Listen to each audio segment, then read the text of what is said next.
Hello students. हम लोग करने वाले हैं class 12 chemistry sample question paper जो सीबीएसई ने रिलीज किया है। और हम लोग सेक्शन ए पार्ट सॉल्यूशन करेंगे और कंसेप्ट भी कोशिश करेंगे कि क्लियर आपके करते रहें। चलिए, सेक्शन ए में आप लोगों के पास 3 क्वेश्चंस हैं और सभी क्वेश्चंस को आपको 2 मार्क्स की वेटेज मिलने वाली है। चलिए स्टार्ट करते हैं। Arrange the following in the increasing order of their property indicated any two. Choice आ गई है, 3 पार्ट्स दिए हुए हैं, 2 करने हैं और आपको इंक्रीजिंग ऑर्डर में इनको लगाना है। इंक्रीजिंग ऑर्डर का मतलब क्या होता है? सबसे कम, फिर उससे ज्यादा, फिर उससे ज्यादा, फिर सबसे ज्यादा, और जो प्रॉपर्टी की बात इन्होंने की है उसके अकॉर्डिंगली। फर्स्ट है benzoic acid, phenol, picric acid, salicylic acid, and इनको आपने पीकेए वैल्यूज के अकॉर्डिंगली अरेंज करना है। पीकेए का मतलब क्या है? Negative logarithm of dissociation constant. तो चलिए स्टार्ट करते हैं। मैंने आंसर शीट भी साथ में यहाँ पे ओपन की हुई है ताकि कोई आंसर हमें चेक करना हुआ या कहीं पे डाउट हुआ तो हम लोग क्रॉस कर लेंगे चेक। तो बेंजोइक एसिड, फिनॉल, पिक्रिक और सैलिसिलिक एसिड के पहले स्ट्रक्चर हम लोग बनाते हैं। फर्स्ट है मेरे पास फिनॉल। तो फिनॉल के लिए आपको पता है बेंजीन रिंग के साथ आपको OH अटैच करना है। उसके बाद एक है बेंजोइक एसिड। बेंजीन रिंग के साथ आपको कार्बोक्सिलिक एसिड ग्रुप लगाना है। उसके बाद है पिक्रिक एसिड। पिक्रिक एसिड क्या होता है आपके पास? फिनॉल होता है, उसके ऑर्थो पे, पैरा पे और अगेन ऑर्थो पे आपको क्या लगाना होता है? नाइट्रो ग्रुप लगाना होता है, जैसे picric acid, salicylic acid.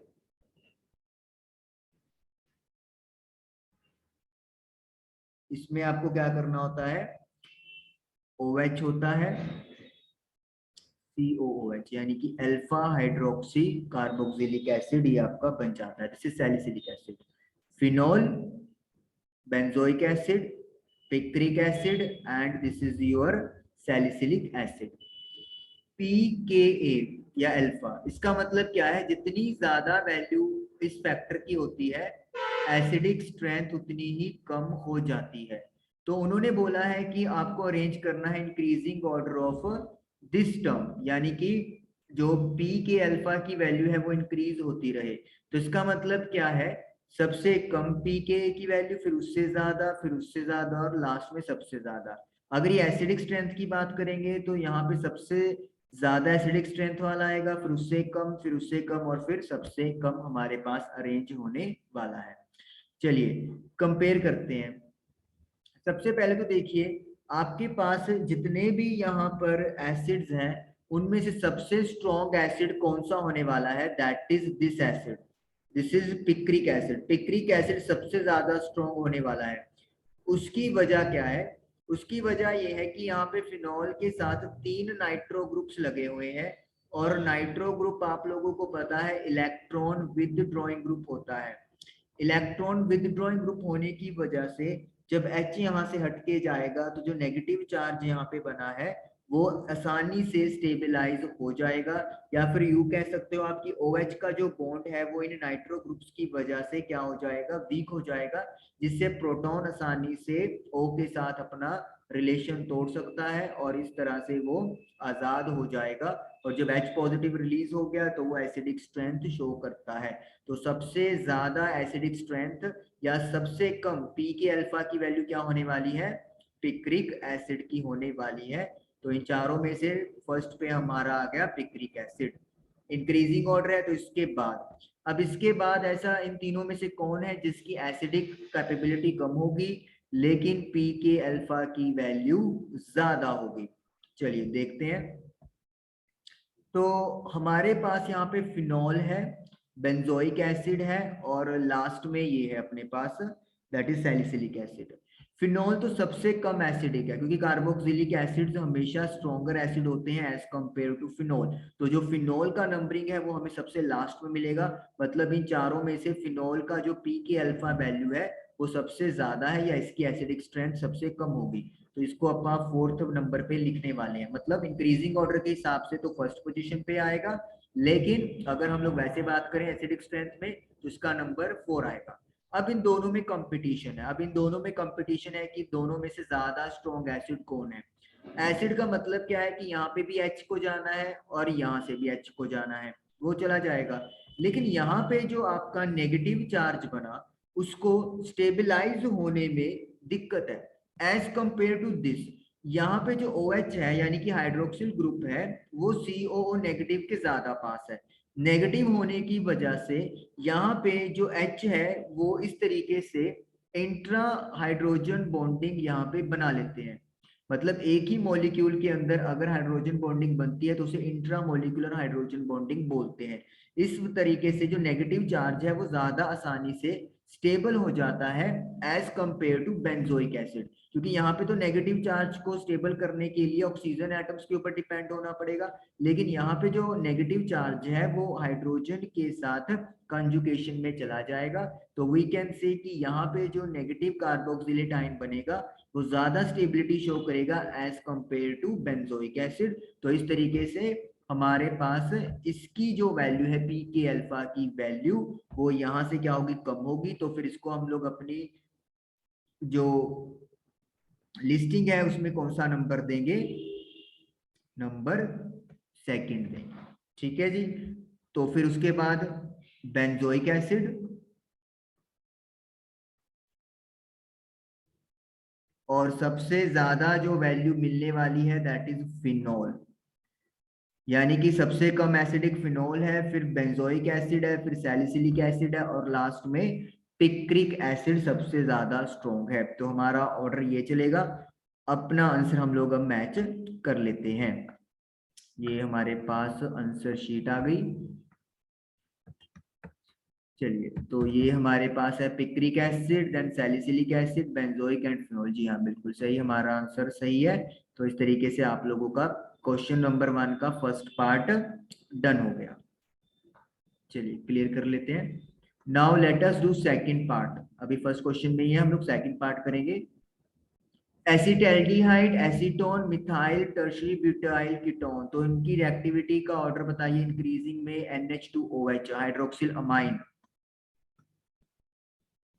Okay, हमारे पास है एसिटाल्डिहाइड, एसीटोन। सबसे पहले एसिटाल्डिहाइड CH3 CHO यानी एल्डिहाइड फैमिली है।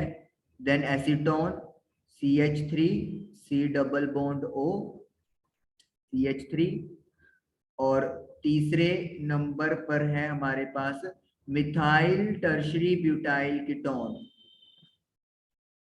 मिथाइल ब्यूटाइल कीटोन है, तो इसीलिए टर्शियरी मतलब कि 3 आपके पास मिथाइल ग्रुप लगे हुए हैं। This is tertiary methyl butyl ketone. तो ये हमारे पास डन हो गया। अब हमने रिएक्शन बतानी है NH2OH के साथ, और ये आपका हाइड्रोक्सिल अमाइन है।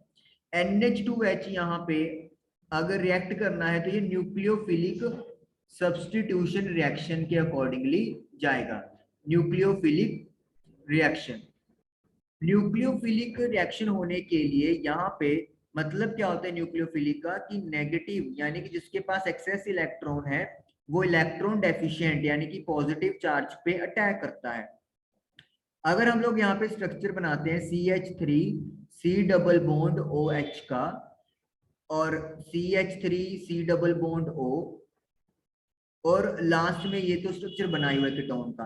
आप क्लियरली देख सकते हो कि यहाँ पे जो एल्डिहाइड है वो यहाँ पे ज्यादा रिएक्टिव होंगे एज कंपेयर टू कीटोन, क्योंकि कीटोन के पास यहाँ पर क्या लगे हुए हैं, एल्काइल ग्रुप्स लगे हुए हैं जो इलेक्ट्रॉन डोनेटिंग ग्रुप्स होते हैं। तो जिस वजह से वो जो पॉजिटिव चार्ज है कार्बन के ऊपर उसको क्या कर देंगे, रिड्यूस कर देंगे।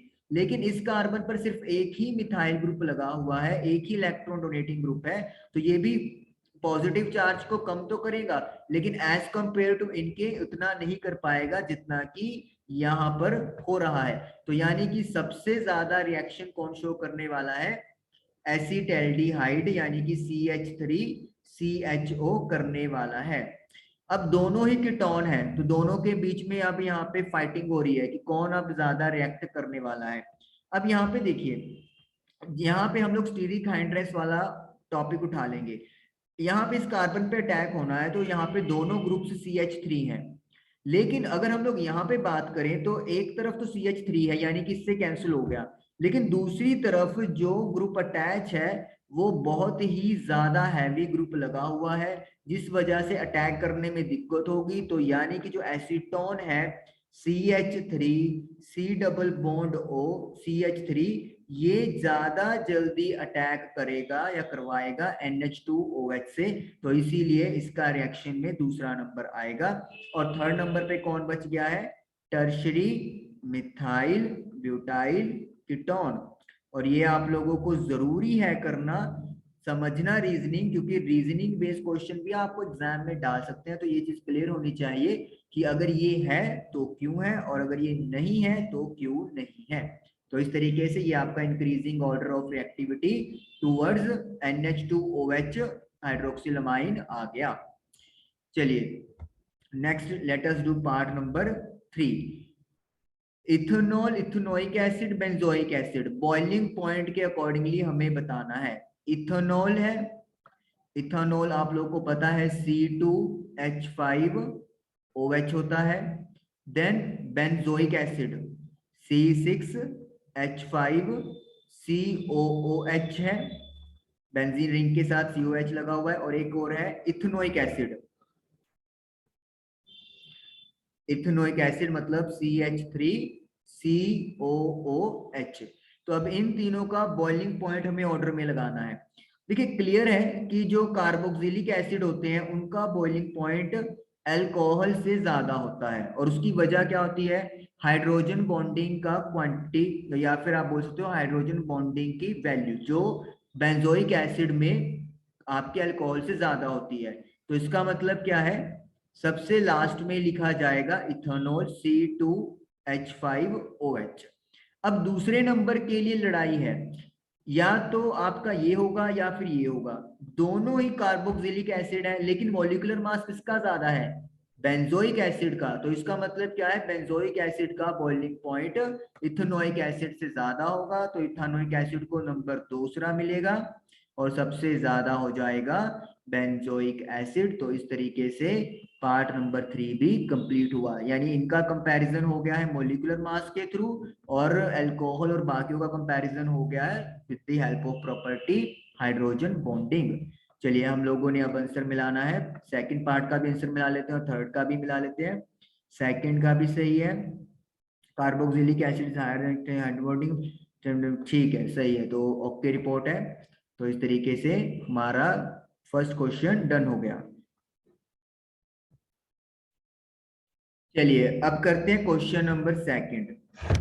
तो सेकंड क्वेश्चन हमें यहाँ पे दिख रहा है इलेक्ट्रोकेमिस्ट्री से, solutions of two electrolytes A and B are diluted. A और बी के दो सॉल्यूशन है इलेक्ट्रोलाइट्स के, उनको डाइल्यूट किया गया। डाइल्यूट का मतलब आपने वाटर ऐड कर दिया है। Molar conductivity of B increases 1.5 times while that of A increases 25 times. जो बी की मोलर कंडक्टिविटी है वो 1.5 गुना बढ़ी है, लेकिन ए की 25 टाइम्स बढ़ गई है।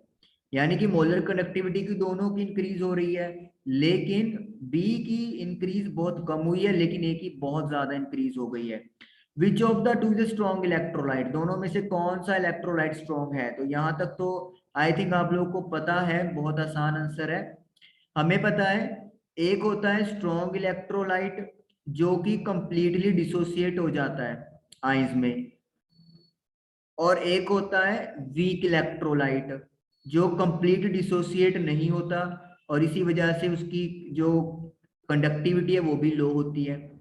लेकिन जब हम लोग ऐड करते हैं वाटर एक्सेस में, ज्यादा करते रहते हैं, ज्यादा डाइल्यूट करते देते हैं, तो दोनों की मोलर कंडक्टिविटी इंक्रीज होती है, कोई डाउट नहीं है। लेकिन स्ट्रॉन्ग इलेक्ट्रोलाइट क्योंकि पहले से ही कंप्लीट डिसोसिएट हो चुका है, तो इसीलिए ज्यादा और वाटर ऐड करने पे ज्यादा इंक्रीज नहीं होता। No such increase in molar conductivity. जैसे आपने देखा कि 1.5 गुना ही बड़ा है बी का, क्योंकि B is a strong electrolyte. B एक स्ट्रॉन्ग इलेक्ट्रोलाइट है, और उसमें अगर आप ज्यादा वाटर डाल दोगे तब भी उसकी कंडक्टिविटी पे कोई ज्यादा खास फर्क नहीं पड़ने वाला। इसीलिए उसका जो मोलर कंडक्टिविटी है वो सिर्फ 1.5 टाइम्स इंक्रीज हुआ। लेकिन जब वीक इलेक्ट्रोलाइट में हम लोग वाटर ऐड करते हैं तो उसके अंदर जो डिसोसिएशन फैक्टर है वो बढ़ जाता है, number of free ions increase हो जाते हैं, जिस वजह से मोलर कंडक्टिविटी भी इंक्रीज हो जाती है। तो इसीलिए बी एक स्ट्रॉन्ग इलेक्ट्रोलाइट है और ए हमारा यहाँ पर एक वीक इलेक्ट्रोलाइट है। तो ये तो इतना हो गया। आगे क्या पूछा है, which of the two strong electrolyte, तो B is the right answer. Justify और आंसर जस्टिफाई भी कर दिया है, क्योंकि स्ट्रॉन्ग इलेक्ट्रोलाइट कंप्लीट डिसोसिएट हो जाता है, लेकिन जो वीक इलेक्ट्रोलाइट होता है उसको आप डिसोसिएट करना चाहते हो तो you have to dilute the solution more. Graphically show the behaviour of A and B, ये आपकी एनसीईआरटी में जो ग्राफ ड्रॉ किया हुआ है ना स्ट्रॉन्ग इलेक्ट्रोलाइट और वीक इलेक्ट्रोलाइट का, वही आप लोगों ने ड्रॉ करना है। जिन्होंने चैप्टर किया हुआ है, जिनको अच्छे से याद है, उनको पता होगा कि किस ग्राफ की बात यहाँ पे हो रही है। एक तो लाइन ऐसे जा रही थी, ये किस ग्राफ, ये किसके लिए थी, this was for yes weak electrolyte. यहाँ पे था सी की पावर हाफ या सी रूट मोल पर लीटर कंसंट्रेशन जो हम लोग बात कर रहे हैं। और यहाँ पे क्या था, lambda M. What is lambda M, molar conductivity, और इसकी यूनिट क्या थी, siemens centimetre square mole inverse. याद है तो बहुत अच्छी बात है, नहीं याद तो कर लेना। वीक इलेक्ट्रोलाइट यानी कि ये ए के लिए हो गया। स्ट्रॉन्ग इलेक्ट्रोलाइट के लिए कैसे है, लाइक दिस, ऐसे स्टीपली इंक्रीज हो रहा है। This is for strong electrolyte and that is be here. ठीक है, तो आप देख सकते हो डाइल्यूशन करने पे यानी कंसेंट्रेशन कम हो जाएगी, तो वीक इलेक्ट्रोलाइट की मोलर कनेक्टिविटी कितनी ज्यादा इंक्रीज हो रही है, लाइक दिस ऐसे। लेकिन अगर हम लोग बात करें स्ट्रॉन्ग की भी इंक्रीज हो रही है, लेकिन उतनी नहीं हो रही जितनी की वीक की हो रही है। तो इसीलिए दिस इज द ग्राफ जो उन्होंने हमसे पूछा था। चलिए आंसर चेक कर लेते हैं, कुछ अगर और ऐड करना हो या कुछ माइनस करना हो तो वो भी हम लोग कर लेंगे। बी एक स्ट्रॉन्ग इलेक्ट्रोलाइट है, मोलर कंडक्टिविटी इंक्रीजेस होती है with dilution, there is no. ठीक है जी हाँ, बिल्कुल आंसर सही है। स्ट्रॉन्ग इलेक्ट्रोलाइट का इन्होंने ग्राफ लाइन थोड़ी ऊपर बनाई हुई है, लेकिन हमारी बुक में नीचे बनाई हुई है, तो मैं आपको एनसीईआरटी बोलूंगा प्रेफर करें नीचे ही बनाए। ये यहाँ पे जो लाइन है ना, ये जो आपकी लाइन जा रही है ये वाली स्ट्रॉन्ग वाली, इसको आप ना नीचे ही बनाए यहाँ पे, ठीक है। अदरवाइज ये तो पता है क्या हो गया कि स्ट्रॉन्ग इलेक्ट्रोलाइट की जो मोलर कंडक्टिविटी है बल्कि ज्यादा हो गई है, ठीक है ना। तो मेरी तो यही है कि आप एनसीईआरटी प्रॉपरली वही वाला बनाएं। चलिए करते हैं नेक्स्ट। तो सेकंड क्वेश्चन हो गया है डन हमारा। थर्ड करते हैं, give reasons to support the answer. Answer को सपोर्ट करना है आपने रीजन के साथ। चलिए देखते हैं, फर्स्ट पार्ट है presence of alpha hydrogen in aldehyde and ketone group is essential for aldol condensation. अगर आप एल्डोल कंडेंसेशन करना चाहते हैं एल्डिहाइड और कीटोन की, तो उनके पास अल्फा हाइड्रोजन होना जरूरी है, बिल्कुल जरूरी है जी। सबसे पहले तो देखिए अल्फा हाइड्रोजन क्या होता है। जैसे मैं एक एल्डिहाइड की बात कर लेता हूँ, ये कार्बोनिल ग्रुप हो गया, सी डबल बॉन्ड हो, और ये एल्डिहाइड ग्रुप हो गया। इस कार्बन के इधर तो H लगा हुआ है, ठीक है, और इस कार्बन पे इधर भी एक कार्बन लगा हुआ है। This carbon is called alpha carbon, और जो इस कार्बन के साथ हाइड्रोजन लगे हुए हैं उनको अल्फा हाइड्रोजन बोला जाता है। ये अल्फा हाइड्रोजन नहीं है, याद रखिए अल्फा हाइड्रोजन कौन सा होता है, दैट अटैच विद कौन सा कार्बन, अल्फा कार्बन। और अल्फा कार्बन क्या है, जो सी डबल बॉन्ड हो यानी कि कार्बोनिल ग्रुप के पड़ोस में है, या लेफ्ट साइड या फिर राइट साइड। तो कहते हैं एल्डोल कंडेंसेशन अगर होना है तो उसके लिए अल्फा हाइड्रोजन यानी कि कार्बोनिल ग्रुप के साथ एक कार्बन और अटैच होना जरूरी है, बिल्कुल जरूरी है। जिन्होंने एल्डिहाइड कीटोन वाला चैप्टर कर लिया है या कर रहे हो, या ये टॉपिक कवर हो गया है, वो इस आंसर से मतलब उनको ये आंसर आता होगा कि ये जरूरी क्यों है। ये जरूरी इसीलिए है कि जो आप लोगों का, सपोज करो मैं यहीं से आपको बनाने की समझाने की कोशिश करता हूँ। ये सी डबल बॉन्ड ओ है, कार्बोनिल ग्रुप है ये वाला। ये बहुत ही स्ट्रॉन्ग इलेक्ट्रॉन विथड्रॉइंग ग्रुप होता है। स्ट्रॉन्ग इलेक्ट्रॉन विथड्रॉइंग ग्रुप मतलब इलेक्ट्रॉन को ये अपनी तरफ खींच लेता है। जब ये इलेक्ट्रॉन को अपनी तरफ खींचेगा तो जो कार्बन और हाइड्रोजन वाला बॉन्ड है वो वीक हो जाता है। बॉन्ड वीक होने की वजह से ये जो हाइड्रोजन है H प्लस की फॉर्म में यानी कि प्रोटॉन की फॉर्म में इजीली क्या हो जाता है, अलग हो जाता है। जैसे ही अगर इसको कोई बेस की प्रेजेंस वहां पर मिलती है, बेस की प्रेजेंस मिलते ही ये H पॉजिटिव अलग हो जाएगा और ये जो कार्बन है इसके ऊपर नेगेटिव चार्ज आ जाएगा जो कि रेजोनेंस के थ्रू स्टेबलाइज किया जा सकता है। तो इस वजह से अल्फा हाइड्रोजन का होना जरूरी है अगर एल्डोल कंडेंसेशन करना आप लोग रिएक्शन में चाहते हो। अब मैं आपको एक एल्डोल कंडेंसेशन की यहाँ पे एक एग्जांपल देता हूँ जिससे आपको समझना थोड़ा सा आसान हो जाएगा। जैसे मैं यहाँ पे एग्जांपल आपकी बुक वाली उठाऊंगा, इथेनॉल, मैं इथानल सॉरी, मैं CH3 C double bond OH, ये इथानल है। हमेशा दो मॉलिक्यूल्स लगते हैं, चाहे सेम हो चाहे डिफरेंट हो, अगर आप कंडेंसेशन करवाना चाहते हो। अगर सेम है तो एल्डोल बोलते हैं, अलग अलग है तो उसे हम लोग क्रॉस बोलते हैं। चलिए ज्यादा बात नहीं करेंगे इसके बारे में, सिंपली हम लोग रिएक्शन की बात करेंगे। ये मेरे पास दो एल्डिहाइड यानी कि यहाँ पे इथानल इथानल मैंने टेक ओवर कर लिए। सबसे पहले मैं क्या करूंगा, एक बेस लूंगा दैट इज डाइल्यूट NaOH, क्योंकि हमने अभी क्या पढ़ा है कि एक बेस आएगा और वो H को अपने साथ ले जाएगा। और क्यों लेके जा पा रहा है, क्योंकि कार्बोनिल ग्रुप इस खुद ही के H को डिस्टेबलाइज कर रहा है, इसका इलेक्ट्रॉन भी अपनी तरफ खींच रहा है और हाइड्रोजन को कह रहा है अकेला ही तूने जाना है। तो इसीलिए जैसे इसको बेस मिल गया, हाइड्रोजन भी फटाफट जाने के लिए तैयार हो जाता है। चलिए CH3, अब देखिए इसको बनाना कैसे है। यहाँ पे देखिए ये C डबल बॉन्ड है, ये भी C डबल बॉन्ड है, ये भी अल्फा है, ये भी अल्फा है।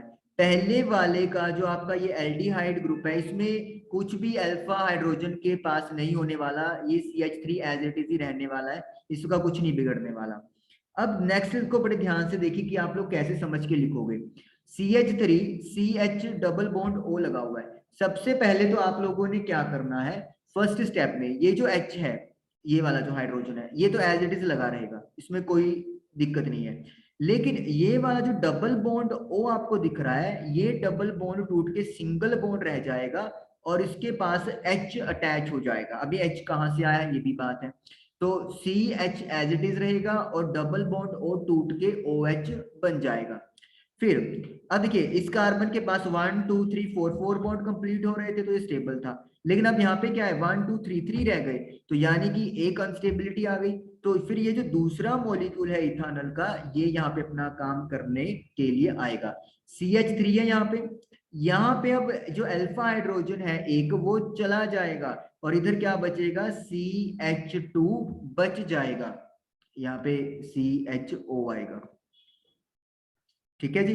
तो CH2 एक का इस कार्बन अल्फा कार्बन ने एक हाइड्रोजन अपना गिव अप कर दिया है, तो यहाँ पे CH2 बच गया और बाकी जो आपका ग्रुप है CHO वो एज इट इज ही रह गया। तो इसका मतलब क्या हो गया है, इसका मतलब ये हो गया है कि आपके पास ये बोल सकते हो जो अल्फा हाइड्रोजन था वो उसने अपनी पोजीशन को शिफ्ट कर लिया है, किसके साथ, दूसरे मॉलिक्यूल के ऑक्सीजन के साथ। याद रखने के लिए आप लोग ये चीज कहेंगे। फिर उसके बाद एल्डोल कंडेंसेशन में सेकंड स्टेप क्या होता है, आप यहां से वाटर का मॉलिक्यूल खत्म करते हो। कंडेंसेशन, कंडेंसेशन का मतलब ही यहाँ पे ये है कि आपके पास यहाँ पे क्या होगा, दूसरे स्टेप में वाटर का मॉलिक्यूल खत्म हो जाएगा। और मॉलिक्यूल वाटर का खत्म कहां से होगा, अब वो क्वेश्चन मार्क है। जो आपको ये OH दिख रहा है, ये OH और यहां से हाइड्रोजन यानी कि अल्फा कार्बन हम लोग बोल सकते हैं, तो एक अल्फा हाइड्रोजन और एक OH यहां से हमारे पास निकल जाएगा। CH3 CH CH, क्योंकि एक हाइड्रोजन तो चला गया है, और C डबल बॉन्ड OH। अब दिक्कत क्या हो रही है, इस कार्बन के तो कंप्लीट है, इस कार्बन के 3 है और इस कार्बन के भी 3 है, तो व्हाट विल बी डू, हम लोग यहाँ पे डबल बॉन्ड यहाँ पर बना देंगे और इस तरीके से ये एल्डोल कंडेंसेशन का प्रोडक्ट आपके पास तैयार हो गया। तो आप लोगों ने क्या देखा कि फर्स्ट स्टेप में जब हमने डाइल्यूट NaOH यहाँ पे ऐड किया तो फिर वो क्या करेगा, जो हाइड्रोजन है उसको शिफ्ट कर देगा।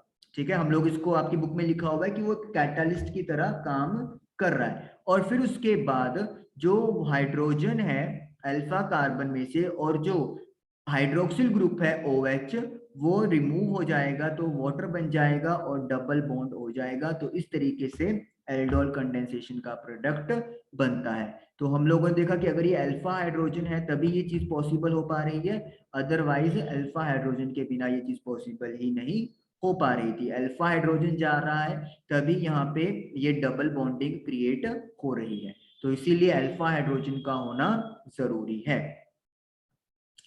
चलिए देखते हैं अब इनका आंसर क्या है, इनके आंसर पे हम लोग जाएंगे। The alpha hydrogen are acidic in nature, बिल्कुल, due to presence of electron withdrawing carbonyl group, carbonyl group की इलेक्ट्रॉन विदड्रॉइंग प्रॉपर्टी है। This can be easily remove by a base, base के थ्रू इजिली रिमूव हो सकते हैं, और जो carbon A9 है वो रेजोनेंस के थ्रू स्टेबलाइज हो जाएगा। बिल्कुल, तो ठीक है जी, यही आंसर हमारा भी डिस्कस हुआ है, बस थोड़ा एक्सटेंड हो गया क्योंकि हमने एल्डोल कंडेंसेशन की आगे एक एग्जांपल भी उठा ली। चलिए नेक्स्ट है 3 hydroxy pentan 2 one shows positive Tollens test. Why, reason देना है।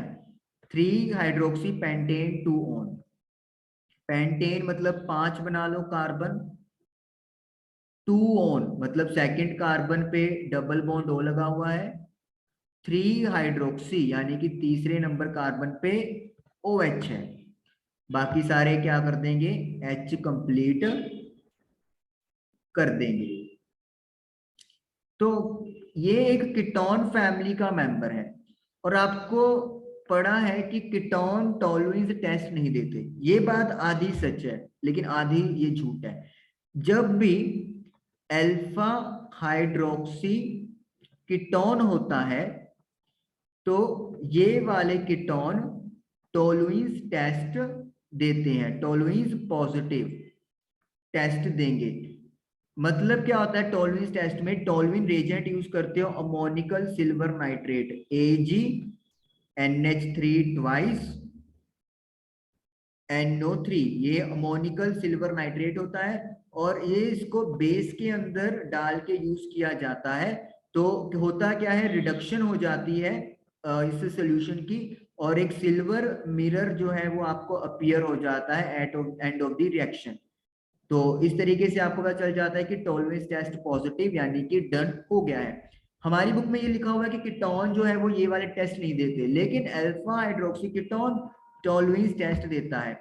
What is alpha hydroxy ketone, देखिए ये कीटोन है, कार्बन डबल बॉन्ड हो, ये आपका पास कार्बोनिल ग्रुप है, इसके लेफ्ट साइड वाला कार्बन भी अल्फा है और राइट साइड वाला भी कार्बन है अल्फा।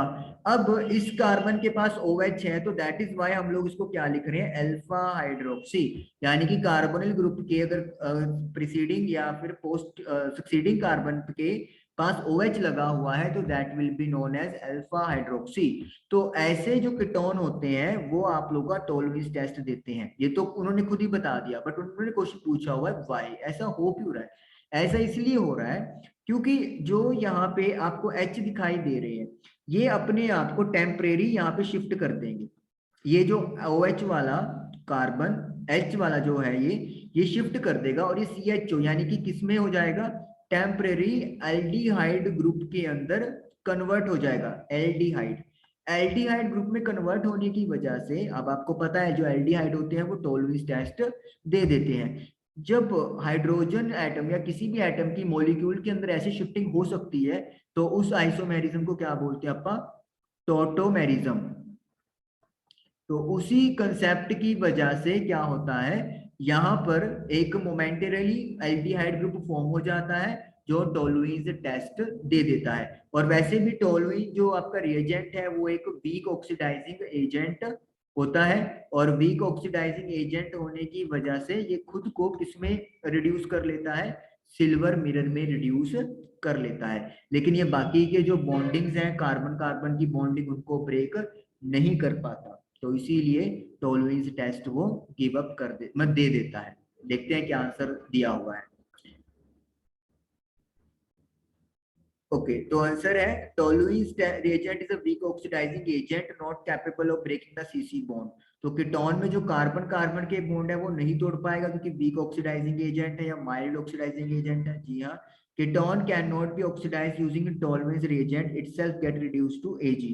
तो कीटोन ऑक्सीडाइज नहीं हो सकता टॉलरेंस रिएजेंट के द्वारा, लेकिन ये खुद एजी में रिड्यूस हो जाता है। लेकिन आप लोग यहाँ पे ना ये वाली बात तो जरूर लिखेंगे जो बताई है कि मोमेंटरली एल्डिहाइड ग्रुप फॉर्म हो जाता है टॉटोमेरिज्म की वजह से, और इसीलिए टॉलरेंस टेस्ट दिखाई देता है और सिल्वर मिरर बनता है। क्योंकि वहां पे ये तो रीजनिंग बताया ही नहीं, ये तो बता दें कार्बन कार्बन बॉन्ड नहीं टूटेगा, लेकिन इस चीज की बात नहीं की है, तो ये बात भी आप लोगों ने करनी है। तो इस तरीके से हमारा सेक्शन ए जो है वो कंप्लीट हो गया है, और आई होप कि आप लोगों को समझ में आया होगा। एनसीईआरटी के थ्रू ही आप लोगों के क्वेश्चन पूछे हुए हैं, तो एनसीईआरटी और एग्जाम्पल अच्छे से करते रहें। Thank you for watching the video.